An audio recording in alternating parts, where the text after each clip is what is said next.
దేవునికి మహిమ కలుగునుగాక. గుడ్ ఫ్రైడేకి ముందు వచ్చే ఆదివారము అనగా ఈ ఆదివారాన్ని మట్టల ఆదివారం అని అంటాం. మనం అందరికీ తెలుసు.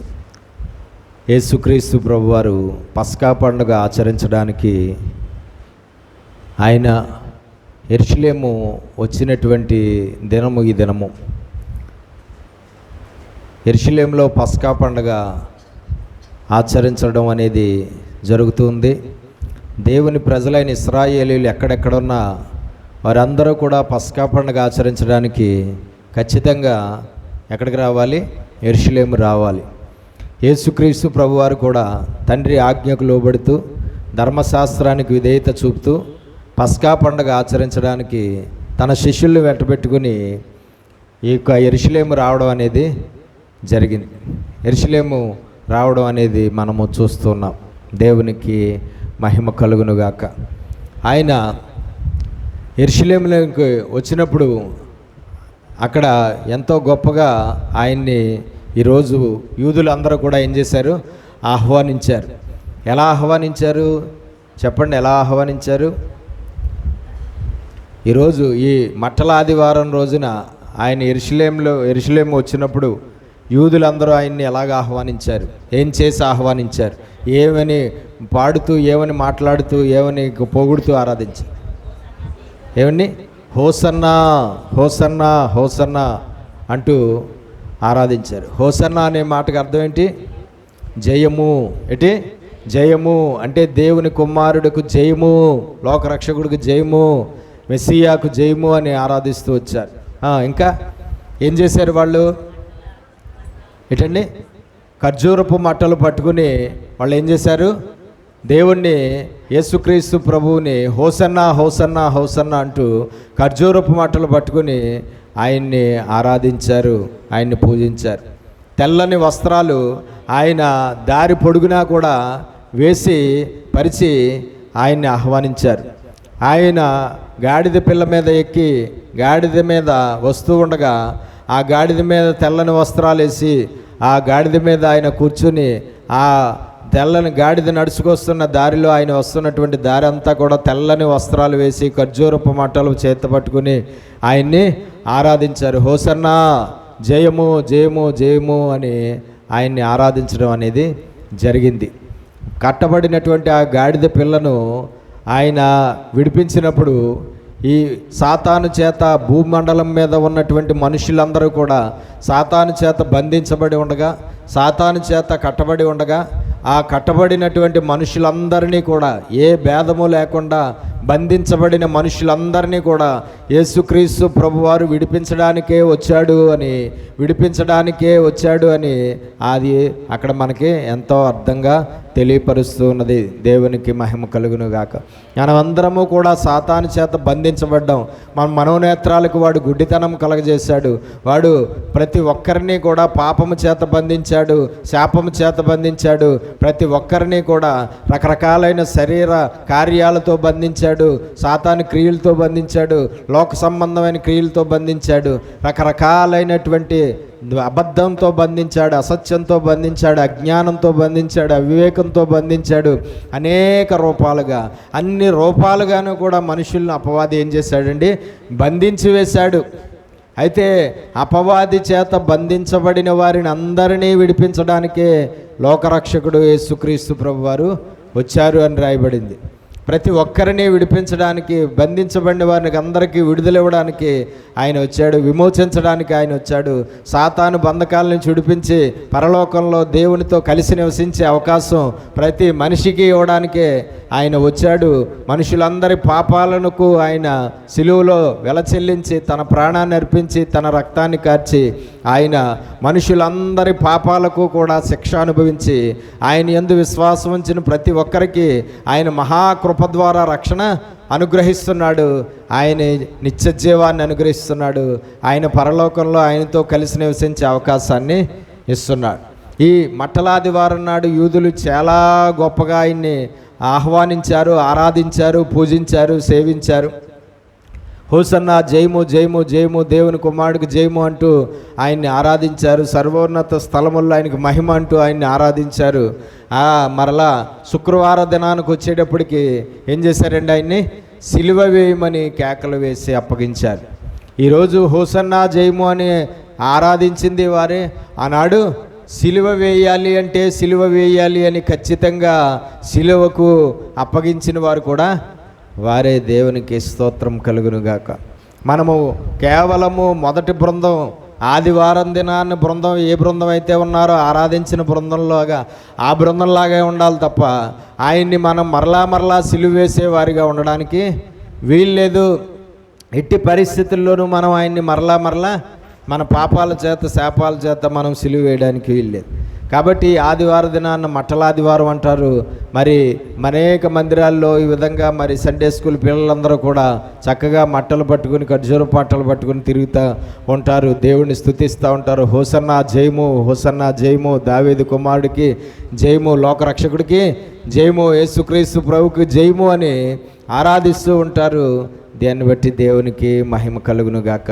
ఈ పస్కా దినాలు అన్నమాట. ఈ వారం అంతా కూడా పస్కా దినాలు. పస్కా ఎన్ని రోజులు ఆచరించాలి? 7 రోజులు ఆచరించాలి. పస్కా ఎన్ని రోజులు ఆచరించాలండి? 7 రోజులు ఆచరించాలి. పస్కా దినాల్లో ఆయన రావడం, పస్కా దినాల్లోనే ఆయన మరణించడం అనేది జరిగింది. పస్కా దినాల్లో 7 రోజుల్లో 7వ రోజున చివరి దినాన్న ఆయన సిలువ వేయబడ్డాడని చరిత్ర చెప్తూ ఉంది. కాబట్టి ఈ పస్కా దినాల్లోనే ఆయన పస్కా బలిపశువుగా మన కొరకు అర్పించబడ్డాడు. అందుకే కొరింథీయులకు రాసిన పత్రికలో పౌలు అంటాడు, మన కొరకు పస్కా బలిపశువుగా యేసుక్రీస్తు ప్రభువు వధించబడ్డాడు అని పౌలు యేసుక్రీస్తు ప్రభు గురించి చెప్పడం అనేది జరుగుతుంది దేవుని ఆత్మ ద్వారా. కాబట్టి ఆయనే మన కొరకు పస్కా బలిపశువుగా, పాప ప్రాయశ్చిత్తార్థ బలిపశువుగా అర్పించబడ్డాడు, దహన బలిపశువుగా అర్పించబడ్డాడు. అలాగే ఆయన సమాధాన బలిపశువుగా మన కొరకు ఆయన అర్పించబడ్డాడు. ఆయన అపరాధ పరిహారార్థ బలిపశువుగా మన కొరకు ఏమయ్యాడండి? అర్పించబడ్డాడు. ఆయన అర్పణను మనం గుర్తించి, ఆయన త్యాగాన్ని మనం తెలుసుకుని, ఆయన్ని సేవించి, ఆయన్ని అంగీకరించి, ఆయన యందు భయభక్తులు కలిగి ఆయన్ని వెంబడించి ఆయన పరలోకం చేరుకోవాలి. ఆయన నిత్య జీవాన్ని మనము దక్కించుకోవాలి. దేవునికి మహిమ కలుగునుగాక. 2 చేతులు పైకి స్తోత్రాలు చెల్లిద్దాం. హల్లెలూయా, హల్లెలూయా. సరే అండి, మనం నేర్చుకుంటున్నటువంటి సబ్జెక్టు మనం చూస్తే పాపముల వల్ల వచ్చే ప్రతిఫలములు మనము చూస్తున్నాము. న్యాయాధిపతుల గ్రంథం 16వ అధ్యాయం 17 నుంచి 22 వచనాలు చదవండి. న్యాయాధిపతులు 16వ అధ్యాయం 17 నుంచి 22 వచనాలు.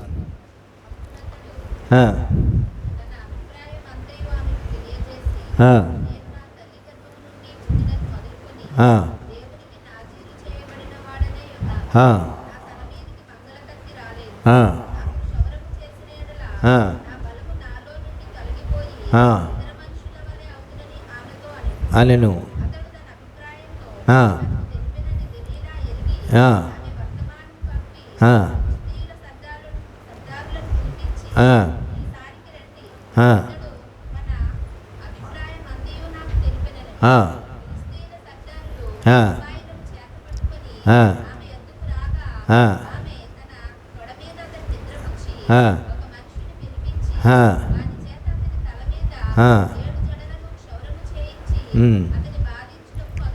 మొదలుపెట్టాను.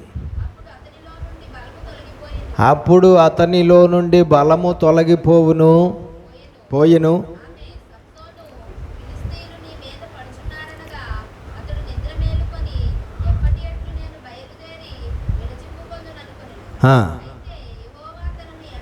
యెహోవా తనను ఎడబాసెనని అతనికి తెలియలేదు. యెహోవా తనని ఎడబాసెనని అతనికి తెలియలేదు.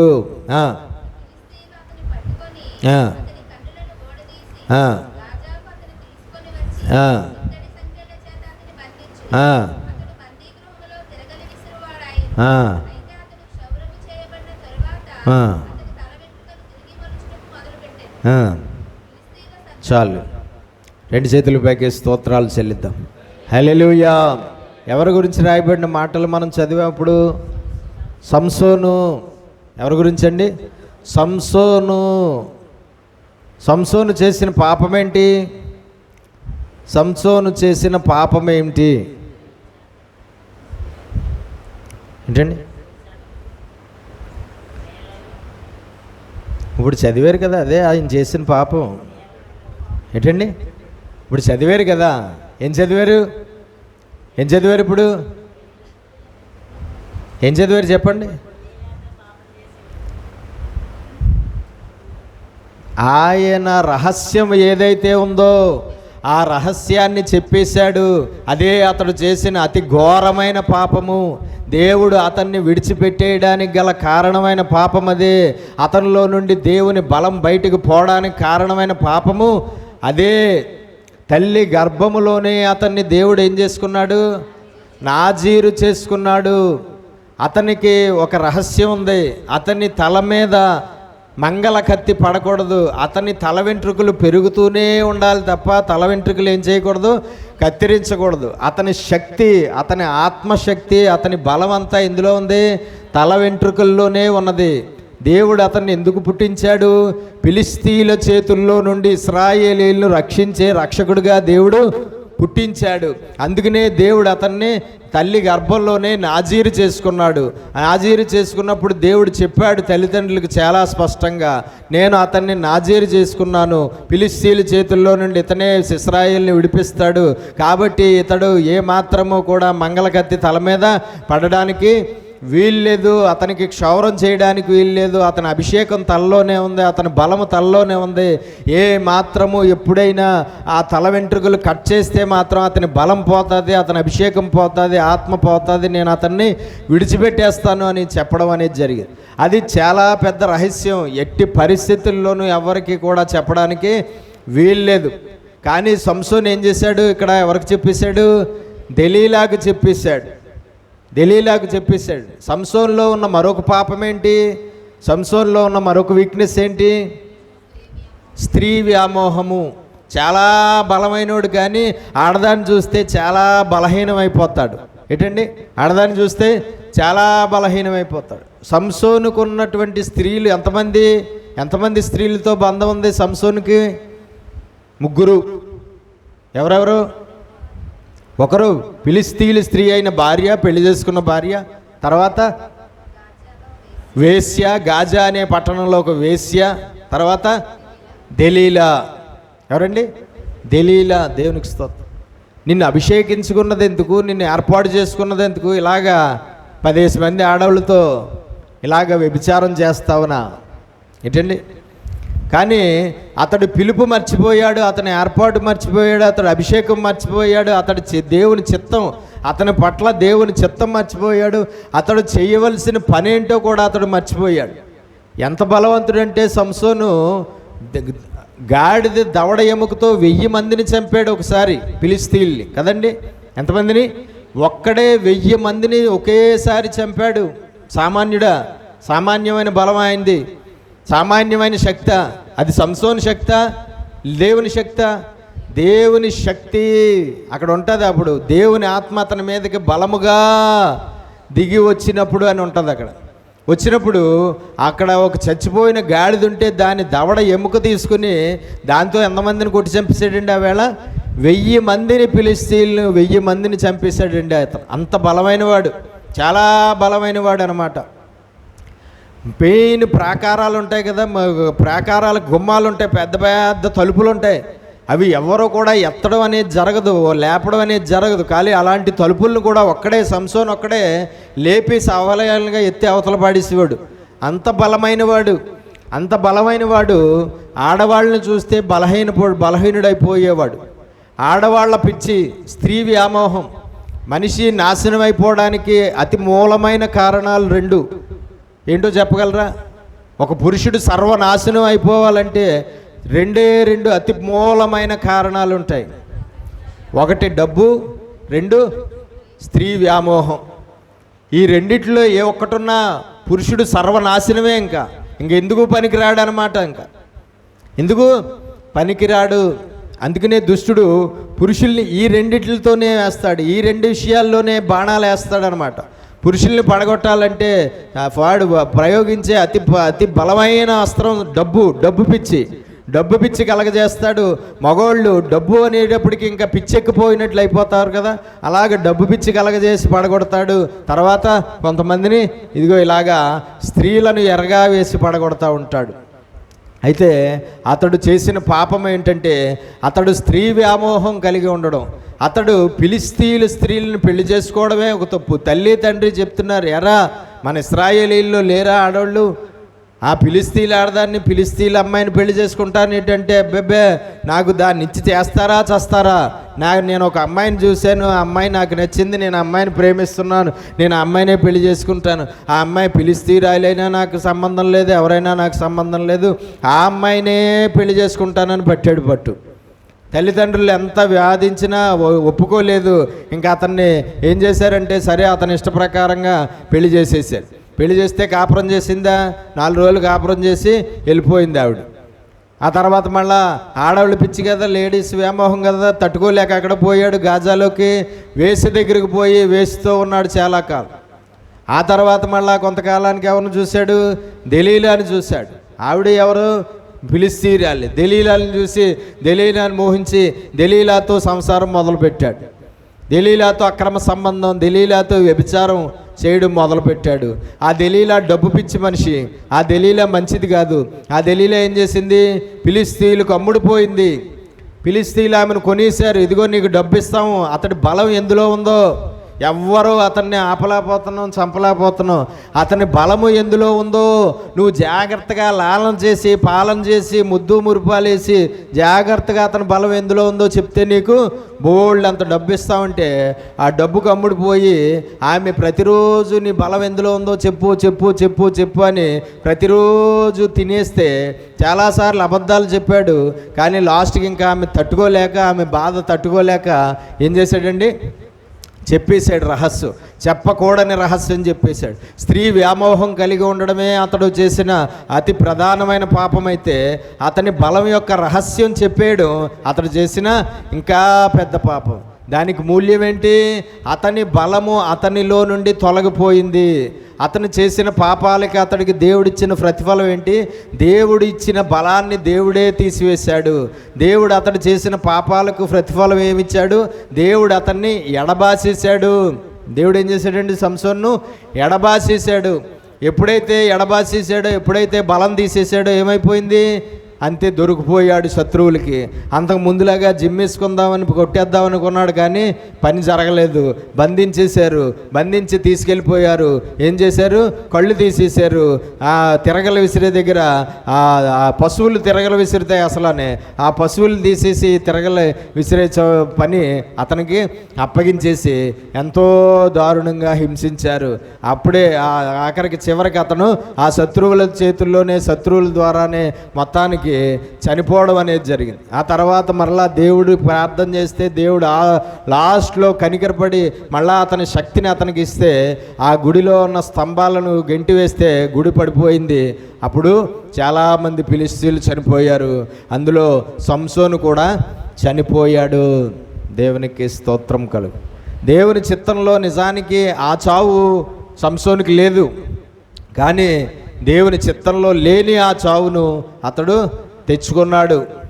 కాబట్టి మనం తెలుసుకోవాల్సింది ఏంటంటే, మనము ప్రతిష్ఠించబడిన వారము, దేవునికి మనము ప్రత్యేకించబడిన వారము, ఏర్పాటు చేయబడిన వారము, ప్రతిష్ఠించబడిన వారము, దేవుని పిలుపు కలిగిన వారము, మనము అభిషేకించబడిన వారము, మనము దేవుని ఆత్మ చేత అభిషేకించబడిన వారు. మనలో దేవుని ఆత్మ నివసిస్తున్నది అని రాయబడి, ఎవడైనను తన దేహమును పాడు చేసుకుంటే దేవుడు అతనిని పాడు చేయును అని చెప్పాడు. తన దేహాన్ని అతడు పాడు చేసుకున్నాడు సంసోను, దేవుడు అతన్ని పాడు చేయవలసి వచ్చింది. కాబట్టి సంసోను అంత గొప్ప బలమైన వాడే, బలమైన అభిషేకం కలిగిన వాడే. తల్లి గర్భములో ఉండగానే దేవుని చేత ఏర్పాటు చేయబడిన వాడు కూడా పాపము చేశాడు. ఆ పాపానికి ప్రతిఫలం కూడా అతడు అనుభవించవలసి వచ్చింది.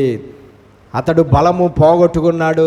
మనం పాపం చేస్తే దేవుడు ఇచ్చిన బలము, దేవుడిచ్చిన ఆత్మ బలం ఏదైతే ఉందో, శారీర బలం ఏదైతే ఉందో, మానసిక బలం ఏదైతే ఉందో, ఆ బలాన్ని మనం కోల్పోతాము. మనం పాపం చేయడం వల్ల మన బలాన్ని మనం కోల్పోతాము.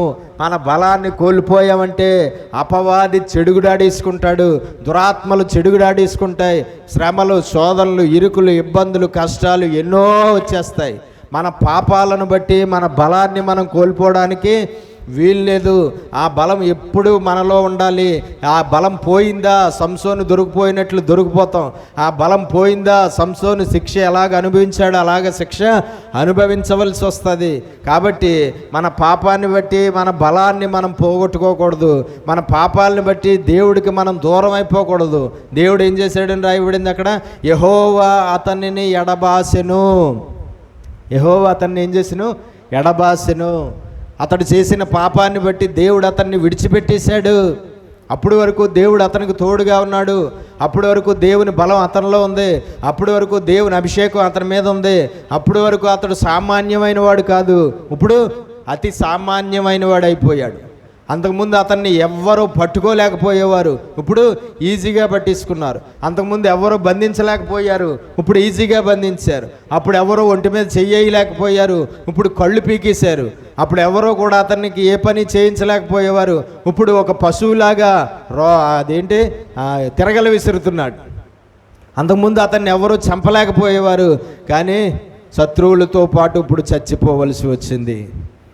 కాబట్టి మనం తెలుసుకోవాల్సింది ఏంటంటే, మన పాపాలను బట్టి దేవుడు మనకి దూరం పడిపోతాడు, లేదంటే మన పాపాలను బట్టి దేవుడు మనల్ని విడిచిపెట్టేస్తాడు. మన పాపాలను బట్టి దేవుడు మనకిచ్చిన బలము మనము కోల్పోవలసి వస్తుంది. మన పాపాలను బట్టి మనం శత్రువులకు దొరికిపోవలసి వస్తుంది. మన పాపాలను బట్టి మనం మరణించవలసి వస్తుంది. కాబట్టి సంసోను పాపము, ఆ పాపానికి వచ్చిన ప్రతిఫలము మనము చూసాము.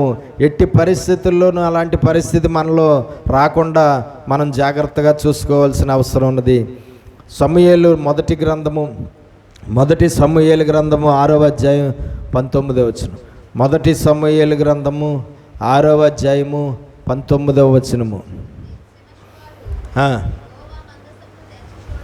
బెత్షెమెషు వారు యెహోవా మందసమును తెరిచి చూడగా దేవుడు వారిని హతము చేసి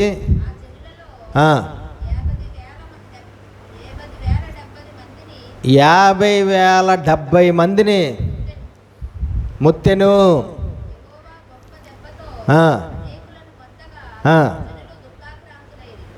రెండు చేతులు పైకే స్తోత్రాలు చెల్లిద్దాం. హల్లెలూయా.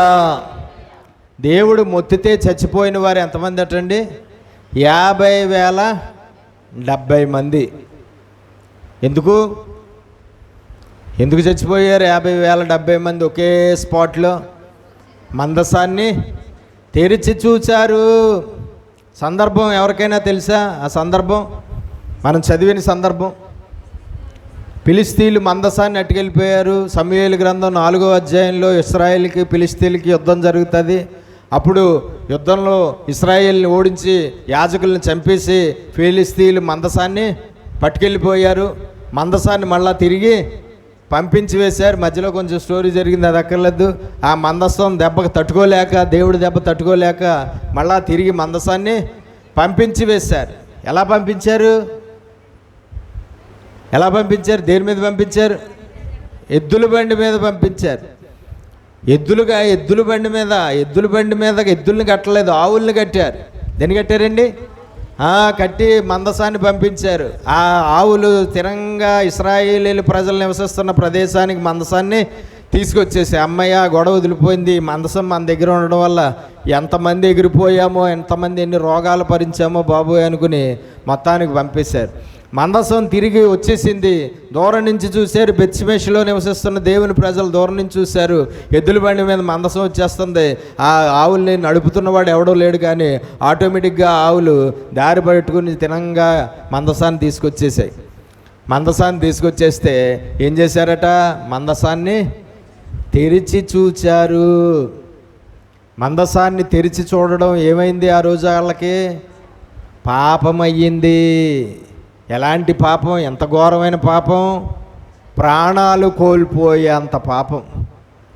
ప్రాణాలు కోల్పోయే అంత పాపము.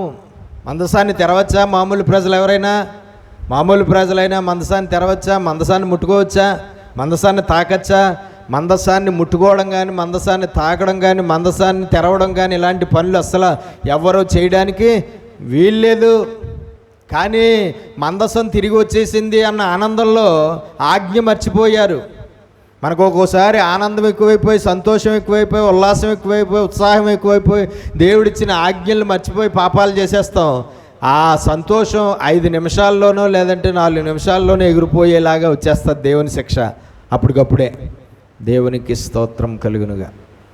మందసం తిరిగి వచ్చేసిందన్న సంతోషంలో అప్పటికే చాలా కాలం అయిపోయింది. మందసం వెళ్ళిపోయేప్పటికే చాలా కాలం అయిపోయింది. ఇక్కడ మందసం పట్టుకుపోయారని బాధపడుతున్నారు. మందసం తిరిగి వచ్చేసింది ఆనందంలో గబాల్ని మందసాన్ని దించేసి తెరిచేశారు. మందసం లోపల ఉన్నటువంటి సామాన్లు ఉన్నాయో లేదో దొబ్బేశారు. లోపల ఉన్న సామాన్లు దొబ్బేసి ఉత్తిపెట్టి పంపించారేమో అనుకున్నారేమో. మరి ఆనందం ఎక్కువైపోయి, ఆవేశం ఎక్కువైపోయి ఏం చేశారు? మందసాన్ని తెరిచేశారు. కానీ అది ధర్మశాస్త్రంలో భయంకరమైన తప్పు. మందసం అనేది ఏంటి? మందసం దేనికి? మందసం ఎవరు? దేవుడు, దేవుని సన్నిధి. మందసం అంటే దేవుడు, దేవుడు అంటే మందసం. మందసం అంటే యెహోవా, యెహోవా అంటే మందసం. కాబట్టి ఎట్టి పరిస్థితుల్లోనూ కూడా దాన్ని ముట్టుకోకూడదు, దాన్ని తెరవడానికి వీల్లేదు ఎట్టి పరిస్థితుల్లోనూ. ప్రత్యక్ష గుడారంలో మందసం ఉన్నప్పుడు కూడా మందసాన్ని తెరవడం అనే పని ప్రధాన యాజకుడు లోపలికి వెళ్ళినప్పుడు చేశాడా? మందసం మీద జల్లీసి వచ్చేయడం తప్ప మందసాన్ని తెరిచి లోపల ఏమేమి ఉన్నాయో అవి చూడడానికి కూడా లేదు అనుమతి. అలాంటిది మందసాన్ని ఏం చేశారండి? తెరిస్తే దేవుని ఉగ్రత భయంకరంగా దిగిపోయింది. ఎంత భయంకరంగా అంటే 50,070 మంది చచ్చిపోయారంతే ఆ దెబ్బకి.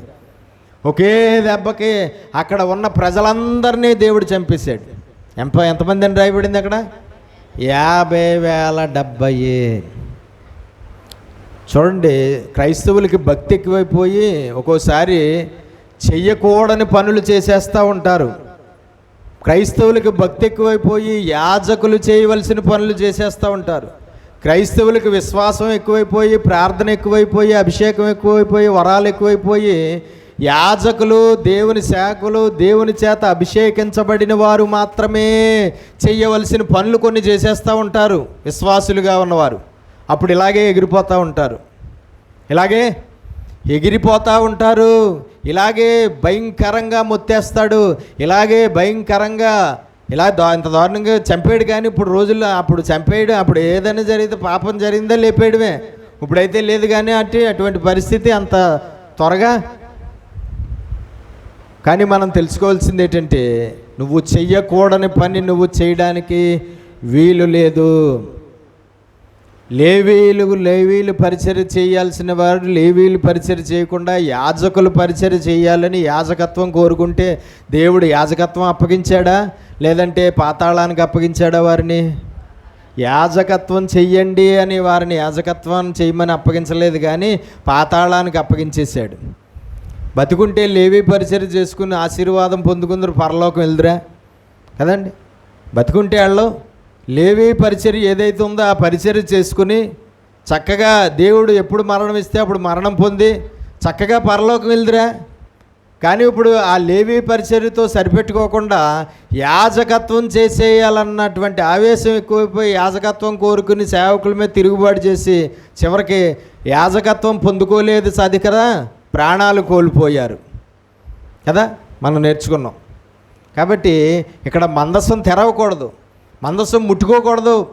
మందసాన్ని మామూలు మనిషి అన్నవాడు ఎవడో కూడా తాకడానికి వీల్లేదు.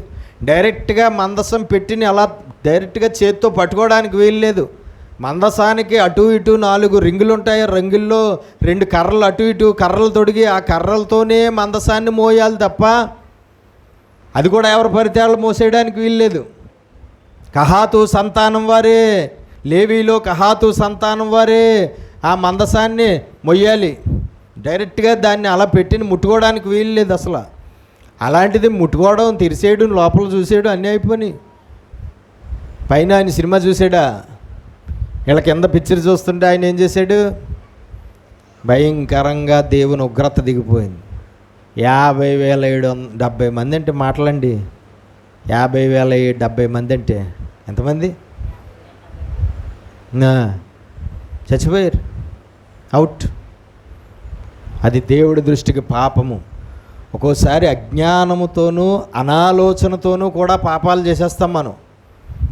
అజ్ఞానంతోనూ అవివేకంతోనూ అనాలోచనతో కూడా పాపాలు చేసేస్తాం. నువ్వు అజ్ఞానంతో చేసావా, అనాలోచనతో చేసావా, అవివేకంతో చేసావా, తెలిసి చేసావా, తెలియక చేసావా అన్నది దేవుడికి సంబంధం లేదు అసలు. నువ్వు చేసావంతే పాపం, అంతే, దాని శిక్ష అనుభవించవలసిందే. ఎంతటి వాళ్ళైనా సరే, ఎంతటి వారైనా దాని శిక్ష అనుభవించవలసిందే తప్ప తప్పించుకునే అవకాశం ఎవరికీ లేదు. ఉంటుందా? ఎవరికి ఉండదు. కాబట్టి అనాలోచన వద్దు, అజ్ఞానం వద్దు, అవివేకం వద్దు, ఏ మాత్రము కూడా తొందరపాటు వద్దు. ఏ పని చెయ్యాలన్నా తొందరపాటు వద్దు. వాక్యాన్ని బేస్ చేసుకుని, వాక్యాన్ని ఆధారం చేసుకుని, వాక్యాధారంతోనే ఏ పనైనా మనం చెయ్యాలి తప్ప మనం అనాలోచనతో, లేదంటే మర్చిపోయి, లేదంటే ఇంకోటి ఏ కారణమైనా సరే దేవుడు ఊరుకోడు. అది పాపంగా కనబడిందా, ఆ పని పాపంగా కనబడిందా, దాని శిక్షను అనుభవించవలసిందే. అది పాపంగా దేవునికి కనబడిందా, నువ్వు తప్పించుకోవడం జరిగే పని కాదు. అది పాపంగా కనబడిందా, నేను తప్పించుకోవడం జరిగే పని కాదు. నువ్వు చాలా భక్తుడు అవ్వచ్చు, నువ్వు చాలా మంచి పరిశుద్ధుడు అవ్వచ్చు, నువ్వు చాలా మంచి పరిశుద్ధాత్మ అభిషేకం కలిగిన మనిషి అవ్వచ్చు, నువ్వు చాలా గొప్ప సేవ చేయొచ్చు. అనాలోచనతో, అవివేకంతో, అజ్ఞానంతో చెయ్యకూడని పని చేస్తే, దేవుని పనులు అనేవి అన్ని పనులు అందరూ చేయడానికి వీల్లేదు. ఈనాడు ప్రతి ఒక్కరూ కూడా దేవుడి పనులు, అన్ని రకాల పనులు అందరూ చేసేస్తున్నారు. కానీ దేవుని పనులు అందరూ అన్నీ చేసేయడానికి అనుమతి లేదు. కొన్ని పనులు కొందరు మాత్రమే చేయాలి, కొన్ని పనులు కొందరు మాత్రమే చేయాలి. ఎవరెవరు ఏ పనులు చేయాలో వారే ఆ పనులు చేయాలి. ఎవరెవరు ఏ పనులు చేయాలో చూడండి. మొన్న ఆదివారం నేను ప్రభురాత్రి భోజన సంస్కారం ఇచ్చాను కదా, ఇక్కడ ఇచ్చాను. నాకు బదులు మీలో నుండి ఎవరైనా వచ్చి, పురుషుల్లో నుండి ఎవరైనా వచ్చి, నేను లేను, భాస్కర్ గారికి ఒంట్లో బాగాలేదు, పడుకున్నారు, పోలే నేను ఇచ్చేస్తాను కదా అని చెప్పి పురుషుల్లో ఎవరైనా వచ్చి నాకులా తెల్లబట్టలు వేసేసుకుని వచ్చి మీకు సంస్కారం ఇచ్చారనుకోండి, ఇక్కడే పోతారు. ఇక్కడే అవుటు, ఇక్కడే చేస్తారు. అవునా? చేయొచ్చా పని? మీరు చేయొచ్చా పని? చేయకూడదు. ఎవరు చెయ్యాలి? నేనే చెయ్యాలి. అంటే సేవకులే చేయాలి. అది మాకు సేవకులుగా ఉన్నవారికి అప్పగించిన పని. మీకు అప్పగించిన పని కాదు. మీ పని ఏంటి? మేము ఇస్తే మీరు తీసుకోవాలి తప్ప మీరు ఏం చేయకూడదు. ఎట్టి పరిస్థితుల్లోనూ ఇవ్వడానికి వీలు లేదు. ఇస్తే ఏమవుతారు? ఏమవుతారండి? భయంకరంగా శిక్ష అనుభవించడం అనేది జరుగుతుంది. దేవునికి స్తోత్రం. నేను బాప్తిసం ఇస్తాను, మీరు ఇస్తారా? మీరు ఇవ్వచ్చా? నేను బాప్తిసం ఇస్తానండి విశ్వాసులుగా మారిన విశ్వాసులైన వారికి. మీరు ఇవ్వచ్చా? మీరు ఇవ్వకూడదు. మీరు ఎప్పుడు ఇవ్వచ్చు? ఒకవేళ ఇవ్వాల్సి వస్తే ఎప్పుడు ఇవ్వచ్చు? మిమ్మల్ని దేవుడు సేవకు పిలుచుకుని, మీకు దేవుడు యాజకత్వం అప్పచెప్పి, మీకు దేవుడు సంఘ పరిచర్య అప్పచెప్పి, మీరు దేవుడి సేవ చేయడం మొదలు పెడితే, దేవుడు చిత్త ప్రకారంగా మీరు ఆ యాజకత్వాన్ని దేవుడి ద్వారా పొందుకుంటే అప్పుడే వచ్చు తప్ప అప్పటి వరకు ఆ పని మీరు చేయడానికి వీల్లేదు. వీలుందా? వీల్లేదు. నేను బాప్తిస్యం ఇచ్చేటట్టు నాతో పాటు 2-3 పురుషులు వస్తారు అక్కడికి. వాళ్ళందరూ కూడా వాళ్ళు బాప్తిస్యం ఇవ్వట్లేదు, నేనే ఇస్తున్నాను, నాకు సహకరిస్తున్నారు వాళ్ళు. అంతే తప్ప నేను లేకుండా వాళ్ళు ఇచ్చేసారు అనుకోండి, ఆ సమయానికి పాస్టర్ గారు లేరు, అందుబాటులో లేరు. కానీ అక్కడ బాప్తిసం ఇచ్చేయాలని చెప్పి పోని పాస్టర్ గారు లేకపోతే మనం ఇచ్చేద్దాంలే.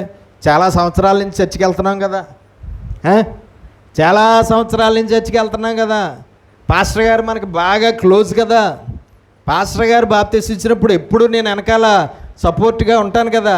ఇప్పుడు ఆయన లేకపోయినా సరే నేను ఇచ్చేస్తానని ఇచ్చేసారు అనుకోండి, ఆ సముద్రంలోంచి బయటికి రారు వాళ్ళు. వస్తారా? బాప్తిసం తీసుకున్నవాడు వస్తాడు, కానీ అలాగే ఇచ్చినవాడు రాడు బయటికి. కాబట్టి మనం తెలుసుకోవాల్సింది ఏంటంటే, ఎవరెవరు ఏ పనులు చేయాలో వారు ఆ పనులే చెయ్యాలి. దేవుడు అప్పగించిన పనే చెయ్యాలి తప్ప దేవుడు అప్పగించలేని పని చేయడానికి వీల్లేదు. దేవుని పని అనేది చాలా డేంజర్, దేవుని పని అనేది చాలా డేంజర్.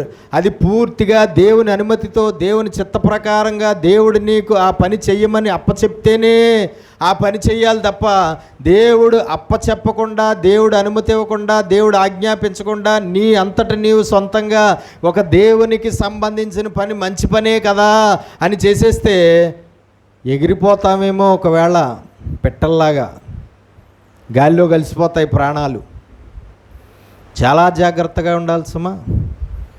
ఎట్టి పరిస్థితుల్లోనూ మనం అలాంటి తప్పులు చేయడానికి వీళ్ళందరూ మామూలు మనుషులు, మామూలు ప్రజలాల్లో. ఎవరో లేవీలు కాదు, ఎవరో కహాత్ సంతానం కాదు, ఎవరో యాజకులు కాదు. గబగబా ముట్టేసుకుని తెరిచేశారు. అయ్యో, మందసం గురించి పోనీ వీళ్ళకి తెలీదా? ఎన్ని సంవత్సరాల నుంచి చూస్తున్నారు మందసాన్ని, ఎన్ని సంవత్సరాల నుంచి తెలుసు మందసం యొక్క ఆజ్ఞ అన్ని సంవత్సరాల నుంచి తెలుసండి. దాన్ని ఎవరు ముట్టుకోకూడదు, మోతకర్రలతోనే మొయ్యాలి, అది కూడా కహాతు సంతానం వారే మొయ్యాలి అన్న సంగతి తెలుసు. అయినా సరే లోపల ఉన్నాయో లేవో పట్టుకెళ్ళిపోయారు కదా దొంగోళ్ళు. మళ్ళీ పెట్టి వచ్చేసింది, కానీ పెట్టి లోపల సామాన్లు ఉన్నాయో లేవో. సామాన్లు ఉన్నాయి, ప్రాణాలు లేవు కదా. సామాన్లు ఉన్నాయి, ముట్టుకున్నారా? సామాన్లు ఉన్నాయి కానీ సామాన్లు చూసిన వారి ప్రాణాలు లేవు. దేవునికి స్తోత్రం. జాగ్రత్త. తెలిసే చెయ్యకలద్దు పాపం. అనుకోకుండా కూడా చేసేయచ్చు పాపం. మర్చిపోయి కూడా పాపం చేసేయచ్చు. అనాలోచనతో పాపం చేసేయచ్చు, ఆవేశంతో పాపం చేసేయచ్చు, అతిశయంతో పాపం చేసేయచ్చు. చాలా జాగ్రత్త. రెండు చేతులు పైకి స్తోత్రాలు గట్టిగా చెప్దామా? హల్లెలూయా. బయట ఉన్నవారు కూడా చెప్తారా? హల్లెలూయా. దేవునికి మహిమ కలుగును గాక. కాబట్టి పాపాన్ని మన చేత దుష్టుడు అనాలోచనగా ఉన్నప్పుడు చేయించేస్తాడు. అజ్ఞానం కలగజేసి చేయించేస్తాడు, అవివేకం కలగజేసి చేయించేస్తాడు, తొందరపాటు కలగజేసి చేయించేస్తాడు. చాలా జాగ్రత్తగా మనం చూసుకోవాలి. పాపం అనేది పాము లాంటిది. పాము విషయంలో అనాలోచన, అజ్ఞానం లేదంటే ఇలాగ ఉంటే ఏమవుతుంది? కటక్కని కాటేసి వెళ్ళిపోతుంది. అవునా? అంతే పాపం కూడా పాము కన్నా 1000 రెట్లు డేంజర్ అన్నమాట. ఏ మాత్రం చాలా జాగ్రత్తగా లేకపోతే, జ్ఞానము లేకపోతే, వివేకం లేకపోతే, వివేచన లేకపోతే, తెలివి లేకపోతే, బుద్ధి లేకపోతే, వాక్యం తెలియకపోతే, ఆలోచన లేకపోతే, మనం ఏదో సమయంలో మనము పాపము చేసేసే అవకాశాలు ఉంటాయి. చేసేసామంటే దాని ప్రతిఫలం అనుభవించవలసిందే. చేసేసామా, దాని ప్రతిఫలం అనుభవించవలసిందే. ఎట్టి పరిస్థితుల్లోనూ దేవుడి చేతుల్లో నుంచి నువ్వైనా నేనైనా తప్పించుకునే అవకాశం లేనేలేదు. ఎట్టి పరిస్థితుల్లోనూ లేనేలేదు. దేవునికి స్తోత్రం కలుగును గాక. 13వ అధ్యాయం 8 నుంచి 14 వచనాలు చదవండి. 13వ అధ్యాయం మొదటి సమూయేలు గ్రంథము 13వ అధ్యాయము 8 నుంచి 14. సమూయేలు చెప్పినట్టు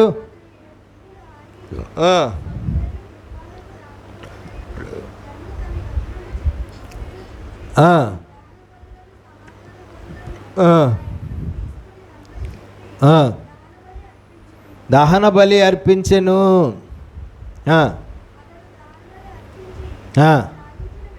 అతడు దహన బలి అర్పించి చాలించిన వెంటనే సమూయేలు వచ్చెను. సౌలు సమూయేలును కలుసుకుని వందనములు బయలుదేరగా సమూయేలు అంటున్నాడు సౌలుతో, నువ్వు చేసిన పని ఏంటి?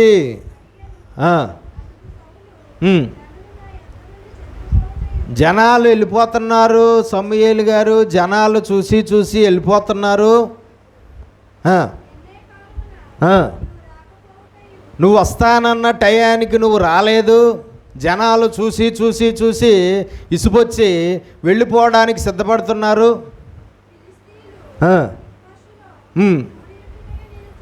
ఫిలిష్తీయులేమో అక్కడ మా మీద దాడి చేయడానికి అక్కడ దిగారు ఓ పక్కన.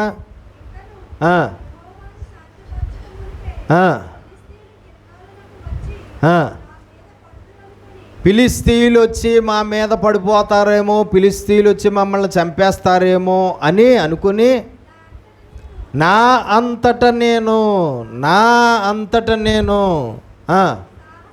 సాహసించి దహన బలి అర్పించాను.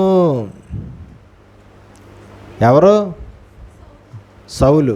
తర్వాత అందుకు సమూయేలు ఇట్లా నేను నీ దేవుడైన యెహోవా నీకిచ్చిన ఆజ్ఞను గైకొనక అవివేకపు పని చేసితివి.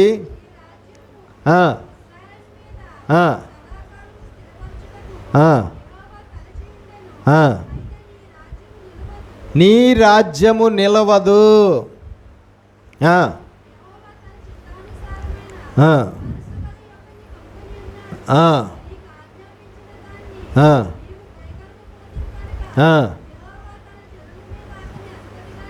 అధిపతిగా అతనిని నియమించెను. రెండు చేతులు పైకి స్తోత్రాలు చెల్లి గట్టిగా చెప్దామా, హల్లెలూయా. పాపం చేసిన మనిషి ఎవరు ఇక్కడ? సౌలు. ఏంటి అతడు చేసిన పాపము? దహన బలి అర్పించేశాడు దేవుడికి. దహన బలి అయినా ఇంకో బలైనా దేవుడికి ఎవరు అర్పించాలి? యాజకుడు అర్పించాలి. ఆ సమయంలో ఎవరు ఆ పని చేస్తున్నారు? సమూయేలు యాజకుడిగా ఉన్నాడు. ఎక్కడ బలి అర్పించాలన్నా ఎవరు అర్పించాలి? సమూయేలే అర్పించాలి. ఫిలిష్తీయులు ఇశ్రాయేలీలతో యుద్ధం చేయడానికి రెడీగా ఉన్నారు. ఒక చోట వచ్చి దిగిపోయారు.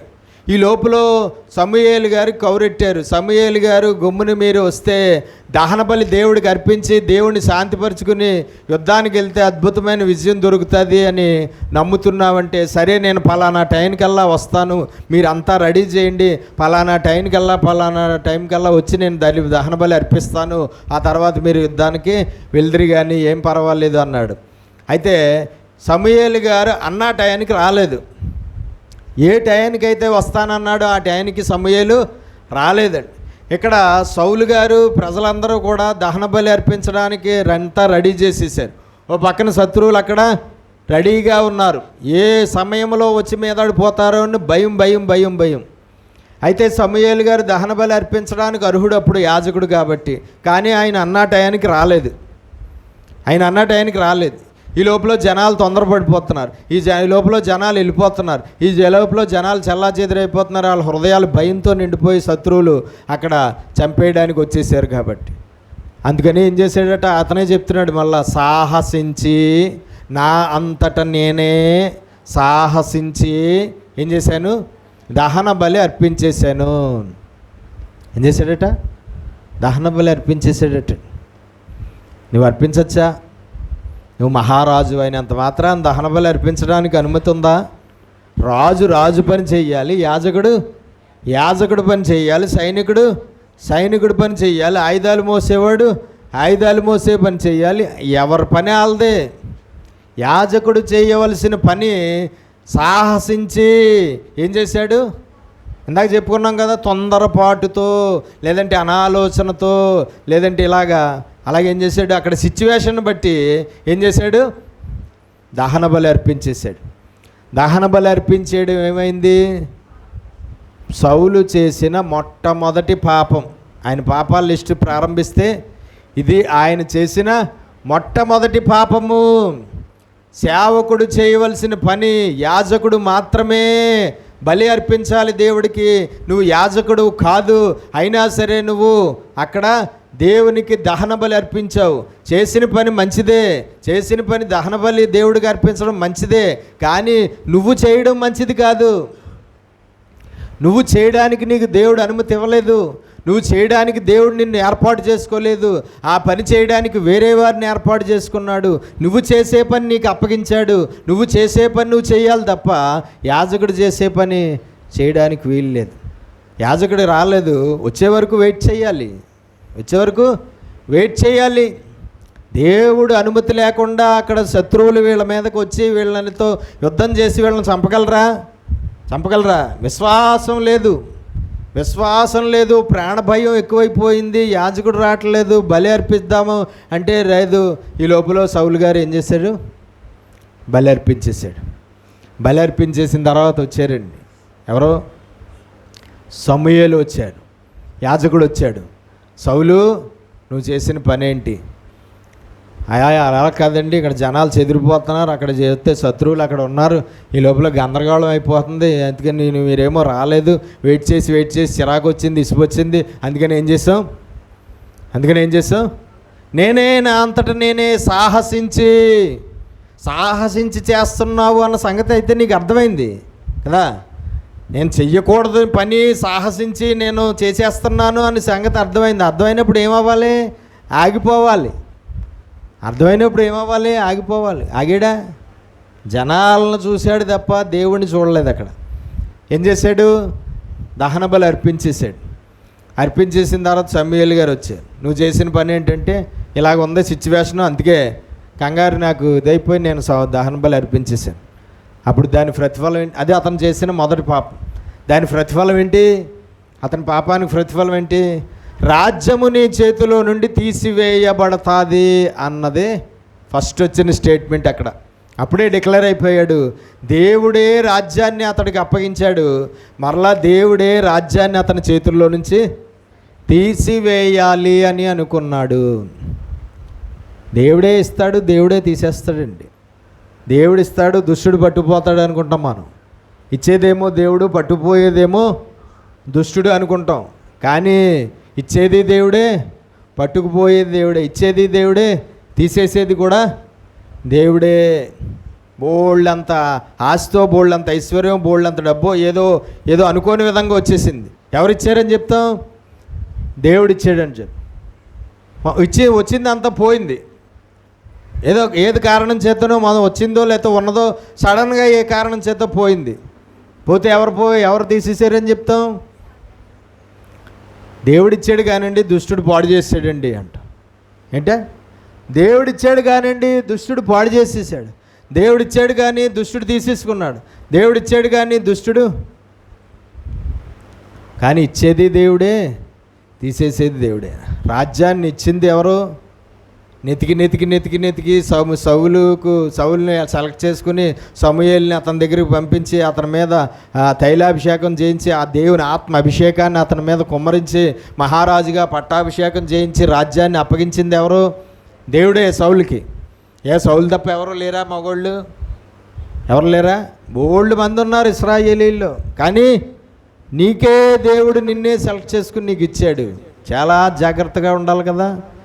ఒక పని దేవుడు అప్పగించిన తర్వాత ఒళ్ళు దగ్గర పెట్టుకుని చేయాలి ఎవరైనా సరే. మనం ఏదైనా దేవుని పని, ఏదైనా దేవుడు బాధ్యత ఒకటి మనకు అప్పగిస్తే చాలా జాగ్రత్తగా చేయాలండి ఆ పని. ఏ మాత్రము మనము అజాగ్రత్తగా చేసినా లేదంటే ఇంకో రకంగా చేసినా దాని పర్యవసానం భయంకరంగా ఉంటుంది. భయంకరంగా ఉంటుందండి. దేవునికి స్తోత్రం. కాబట్టి అప్పుడే దేవుడు డిక్లేర్ అయిపోయాడు. ఏంటి?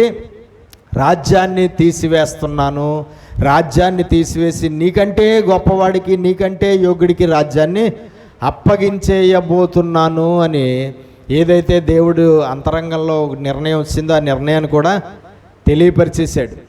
రాజ్యాన్ని పోగొట్టుకున్నాడు.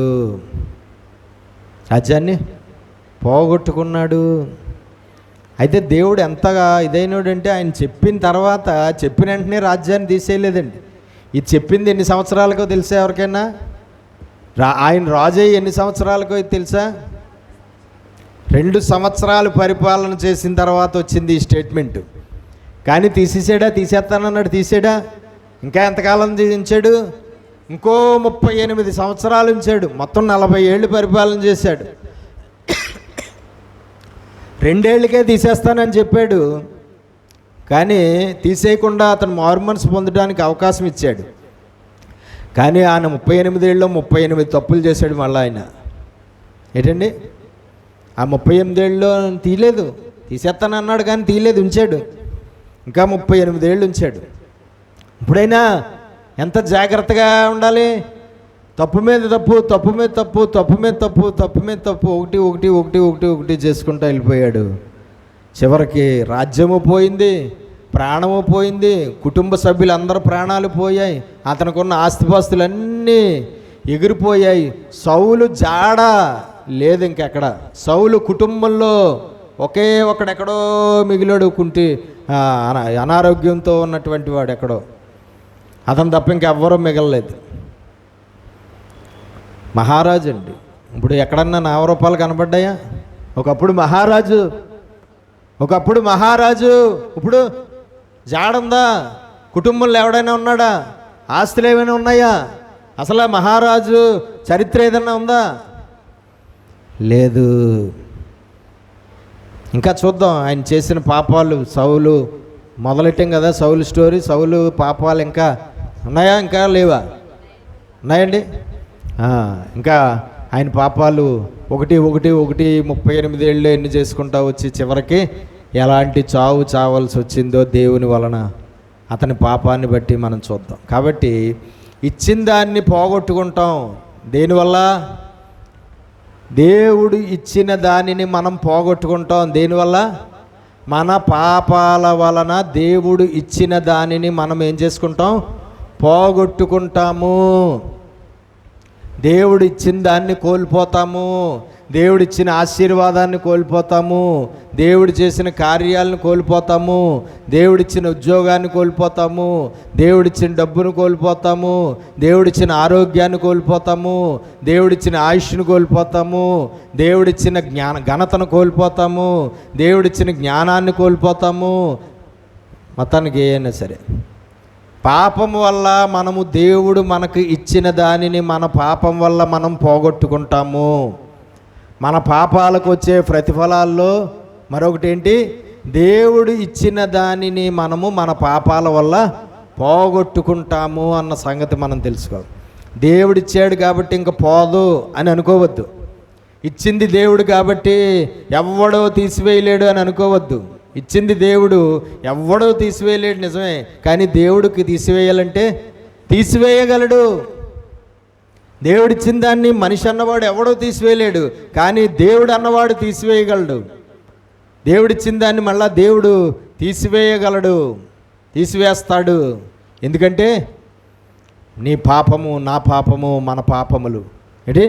మన పాపాలు దేవుడిచ్చిన దాన్ని మనం కోల్పోవడానికి ఇదవుతాయి అన్న సంగతి మర్చిపోవద్దు. దేవుడు మన పాపాలకు ప్రతిఫలంగా మనం దేవుడిచ్చిన దాన్ని, దేవుడిచ్చిన వాటిని కోల్పోతాము. దేవుని కృపను కోల్పోతాము, దేవుని కనికరాన్ని కోల్పోతాము, దేవుడి దయను కోల్పోతాము, దేవుడి ప్రేమను కోల్పోతాము, దేవుడి ఆశీర్వాదాన్ని కోల్పోతాము, దేవుడిచ్చిన ఆరోగ్యాన్ని కోల్పోతాము, దేవుడిచ్చిన ఆయుష్ని కోల్పోతాము, దేవుడిచ్చిన ఐశ్వర్యాన్ని కోల్పోతాము, దేవుడిచ్చిన ఉద్యోగాన్ని కోల్పోతాము, దేవుడిచ్చిన పిల్లల్ని కోల్పోతాము, దేవుడిచ్చిన కుటుంబాన్ని కోల్పోతాము, దేవుడిచ్చిన ఇల్లును కోల్పోతాము, దేవుడిచ్చిన భూమిని కోల్పోతాము. ఏదైనా అవ్వచ్చు. పాపాలు మనలో ఉంటే దేవుడి ద్వారా పొందుకున్నవి మళ్ళా మనకి ఏమైపోతాయి? దూరం అయిపోతాయి. ఏమైపోతాయి? దూరం అయిపోతాయి అన్న సంగతి మనం మర్చిపోవడానికి వీల్లేదు.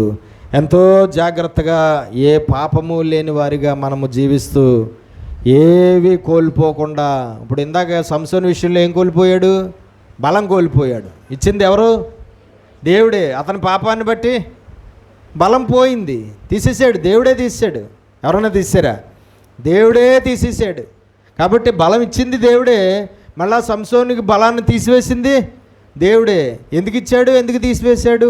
అతడి పాపాన్ని బట్టి తీసివేశాడు. తీసివేస్తే ఏమయ్యాడు? కుక్క సాగు చచ్చాడు. తీసేస్తే ఏమయ్యాడు? చంపవలసిన వాడు చనిపోవలసి వచ్చింది. చంపేవాడిగా ఉన్నవాడు చనిపోయేవాడిగా మారిపోయాడు. కాబట్టి అలాగే కోల్పోతాం అన్నమాట. అలాగా కోల్పోకూడదు. దేవుడి దగ్గర నుంచి మనం పొందుకోవాలి తప్ప మళ్ళీ దేవుడి వల్ల మనం ఏమీ కూడా పోగొట్టుకోకూడదు, కోల్పోకూడదు. ఒకవేళ మన పాపము మనము వాటిని కోల్పోయేలాగా చేస్తుందేమో, జాగ్రత్త. ఏ పాపము చెయ్యొద్దు, దేవుడిచ్చిన వాటిని కోల్పోవద్దు. జాగ్రత్తగా పరిశుద్ధుడిగా జీవించి దేవుడిచ్చిన వాటిని నువ్వు దక్కించుకుని సొంతం చేసుకుని దేవుని రాజ్యానికి అర్హత సంపాదించు. చూడండి, ఇక్కడ రక్షణ ఇస్తున్నది దేవుడే, పాపాలు చేస్తే రక్షణ తీసివేస్తున్న దేవుడే. జీవగ్రంథంలో పేరు రాస్తున్నది దేవుడే, పాపాలు చేస్తే జీవగ్రంథంలో పేరు కొట్టేస్తున్నది దేవుడే. నిత్య జీవానికి యోగ్యులుగా చేసుకున్నది దేవుడే, పాపాలు చేస్తే నిత్య జీవానికి అయోగ్యులుగా చేసేది దేవుడే. పరలోకం తీసుకెళ్తానని చెప్పింది దేవుడే, పరలోకంలో మన కొరకు నివాస స్థలాలు సిద్ధం చేసింది దేవుడే. పాపాలు చేస్తే పరలోకం తీసుకెళ్లకుండా డోర్లు మూసేసేది దేవుడే. పరలోకంలో వెళ్ళకుండా డోర్లు మూసేసేది దేవుడే. నరకానికి వెళ్లకుండా మనల్ని రక్షించిన రక్షకుడు దేవుడే. మన పాపాలను బట్టి మరలా మనల్ని నరకానికి తోసేసేది దేవుడే. మన పాపాలను బట్టి మళ్ళా నరకానికి మనల్ని పంపించేసేది దేవుడే. అన్నీ దేవుడి వల్లే జరుగుతాయండి. దేవుడి చిత్తం లేకుండా ఏదీ జరగదు, దేవుడి అనుమతి లేకుండా ఏదీ జరగదు.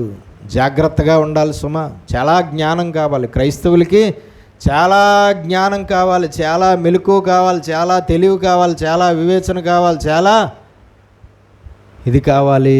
ఎట్టి పరిస్థితుల్లోనూ కూడా మనం అలాగా ఉండడానికి వీల్లేదు. ఆ జ్ఞానముతో జీవిద్దాం, పాపం లేకుండా జీవిద్దాం. అట్టి దేవుని ఆశీర్వాదం దేవుడు మనందరికీ దయచేయను గాక. ప్రార్థన చేసుకుందాం. మహాపరిశుద్ధుడు అయిన మా ప్రియ పరలోకపు తండ్రి, నీ శ్రేష్టమైన ఘనమైన నామమును బట్టి నీకు స్తోత్రాలు, స్తుతులు, కృతజ్ఞతలు చెల్లిస్తున్నాం తండ్రి. ఈ ఉదయకాల సమయంలో ఇంతవరకు మాతో నువ్వు మాట్లాడినందుకు నీకు స్తోత్రాలు. విన్న వాక్యం విని విడిచిపెట్టేవారిగా ఉండి మమ్మల్ని మేము మోసం చేసుకోకుండా విన్న వాక్యాన్ని అనుసరించి జీవించి ఫలించుటకు సహాయం చేయతని నీకు వందన. అయ్యా, ఇదిగో ప్రభువా, పాపం అనేది అతి ప్రమాదకరమైనది విశ్వాస జీవితంలో. పాపం అనేది పాములాగా కాటు వేస్తుంది మమ్మల్ని. పాపం అనేది భయంకరంగా మేము దేవా మరణించడానికి కారణం అవుతుంది. పాపం అనేది మేము నీ ద్వారా పొందుకున్న వాటిని మరలా పోగొట్టుకోవడానికి కారణం అవుతుంది. పాపం అనేది మా ప్రాణాలు పోగొట్టుకోవడానికి కారణం అయిపోతుంది. పాపం అనేది మా ఆరోగ్యాన్ని పోగొట్టుకోవడానికి కారణం అయిపోతుంది. పాపం అనేది శాపాన్ని మేము తెచ్చుకోవడానికి కారణం అవుతుంది. పాపం అనేది నీ శిక్షలు మాకు రావడానికి కారణం అవుతాయి తండ్రి. పాపము అనేది ఎట్టి పరిస్థితుల్లోనే మమ్మల్ని విడిచిపెట్టదు నాయన. మా పాపాలు మమ్మల్ని పట్టుకుంటాయి నాయన. మా పాపాల ప్రతిఫలాలు మేము అనుభవించవలసిందే నాయన. మా పాపాల ప్రతిఫలం అనుభవించకుండా ఎవ్వరూ తప్పించుకోలేరు నాయన. పాపాల ప్రతిఫలం అనుభవించకుండా ఎవ్వరూ కాపాడలేరు ఎవరిని. పాపాల ప్రతిఫలం అనుభవించకుండా ఏ ప్రార్థన ఎవరికి సహాయం చేయదు నాయన. ఎవరి ప్రార్థన కూడా ఉపయోగపడదు నాయన. అతని పాపపు ప్రతిఫలము అతడు అనుభవించకుండా ఎంతమంది ప్రార్థన చేసినా ఆ మనిషి పాపపు ప్రతిఫలాన్ని అతడు అనుభవించాలి అని నువ్వు అనుకుంటే కనుక ఎవ్వరి వల్ల కాదు దాన్ని ఆపడం. ఎవ్వరూ తప్పించలేరు, ఎవ్వరూ విడిపించలేరు నాయన. మా పాపాలు మమ్మల్ని భయంకరంగా బాధలు పెడతాయని ఎన్నో రూపాలుగా మాకు రకరకాలైన నష్టాలు, కష్టాలు, బాధలు, ఇరుకులు, ఇబ్బందులు, వ్యాధులు, రోగాలు, జబ్బులు, తెగుళ్ళు, నష్టాలు అయ్యా అన్నీ కూడా నాయన మాకు తెచ్చిపెడతాయని, మా పాపాల వల్లే ఇవన్నీ వస్తాయని మేము తెలుసుకుని ఎంతో జ్ఞానముతో, ఎంతో జాగ్రత్తతో, ఎంతో వివేకంతో, ఎంతో తెలివితో మేము ప్రవర్తించుటకు, అడుగులు వేయుటకు మాకు మీరు సహాయం చేయమని యేసు పరిశుద్ధ నామముని ప్రార్థన అడిగి వేడుకొంచున్నాం పరమ తండ్రి. ఆమేన్.